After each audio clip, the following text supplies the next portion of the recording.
Seguindo os passos de quem explicita uma linguagem, nessa segunda aula de lógica elementar, nós vamos passar para a descrição daquilo que é a sintaxe da lógica proposicional.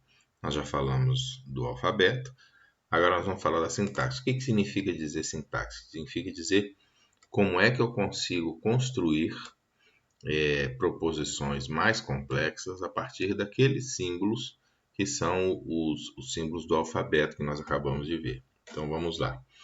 O que nós estamos interessados em descrever são aquilo que nós chamamos de fórmulas bem formadas e simplificamos com o acrônimo de FBF. Uma fórmula bem formada é simplesmente uma fórmula, um conjunto de proposições e símbolos proposicionais que obedece à sintaxe da lógica formal. E que sintaxe é essa? Vamos ver aqui. Nós temos uma fórmula bem formada da seguinte maneira. Vejam que isso aqui é uma maneira recursiva de mostrar, tá? De introduzir. Então vamos lá. Se o H for uma fórmula bem formada, então colocar o H negado, lembrem-se que isso aqui é a negação, e entre parênteses também será uma fórmula bem formada. Se o H e o G são fórmulas bem formadas, então unir o H e o G construindo uma proposição mais complexa através do conectivo OU entre parênteses também será uma fórmula bem formada. E se, além disso, eu fizer, ao invés de usar o OU, usar o E, também será uma fórmula bem formada usando a mesma regra de composição. Eu posso usar ainda o C, então, e eu posso usar finalmente o C e somente C.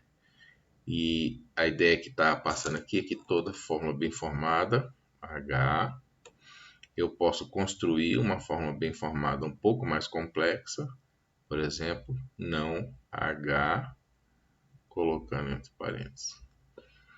Ou se eu tenho duas fórmulas bem formadas, H e G, eu posso construir uma mais complexa, que seria, por exemplo, o OU do H com G, colocado entre parênteses.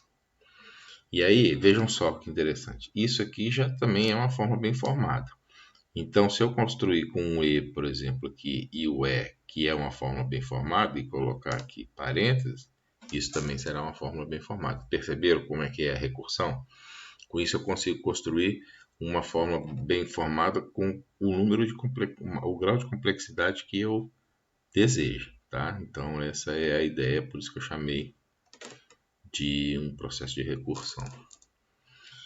Ok, então a ideia que está aqui, basicamente, é essa de construir fórmulas bem formadas a partir de subfórmulas, fazendo aqui as uniões com os conectivos. Aqui seria um E, né?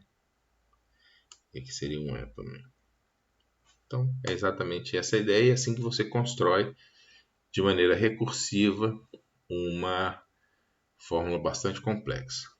Então, vamos pensar numa fórmula aqui mais complexa e vamos ver o que significa criar uma árvore de subfórmulas, porque aí nós conseguimos ver a complexidade em graus cada vez menores aparecendo nos vários níveis da árvore. Vou pegar um exemplo aqui. Vamos pegar assim, P, E, Q implicam R, C e somente C, S.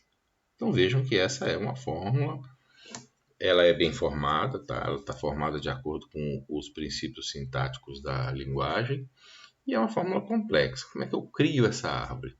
Eu venho naquele que é o operador ou conectivo mais externo e abro aqui, nesse caso é um conectivo de dois lugares, né? Ele junta duas proposições e aqui vem então a proposição S e aqui vem toda essa proposição que dá desse lado aqui, que seria P e Q implicando o R.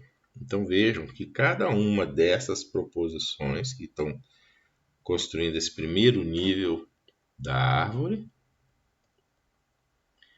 elas são proposições bem formadas, são fórmulas bem formadas. Essa daqui não tem jeito de continuar, ela já chegou naquilo que nós chamamos de folha da árvore, ou seja, ela não tem mais como ser expressa em termos de subfórmulas, mas essa daqui tem.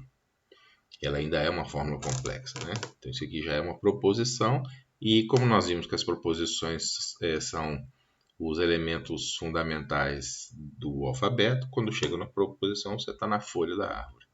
Mas aqui eu posso ainda dividir e pegar aqui o R, que está aqui, e desse lado aqui o P e Q, que também é uma proposição, só que é uma proposição complexa. Então aqui eu cheguei em outra folha da árvore, mas aqui eu ainda posso dividir a árvore um pouco mais, colocando o P e colocando o Q. Notem que nas folhas da árvore só temos proposições. E se eu for subindo o nível aqui, eu vou conseguindo proposições cada vez mais complexas até que eu chego na proposição inicial, que é o grau máximo de complexidade do exemplo considerado. Então, essa noção de dividir uma proposição complexa em proposições, em subproposições ou subfórmulas mais simples, ela vai ser bastante importante mais à frente. Okay? Então, do ponto de vista da sintaxe, era isso que nós tínhamos a apresentar. Podemos passar à próxima aula.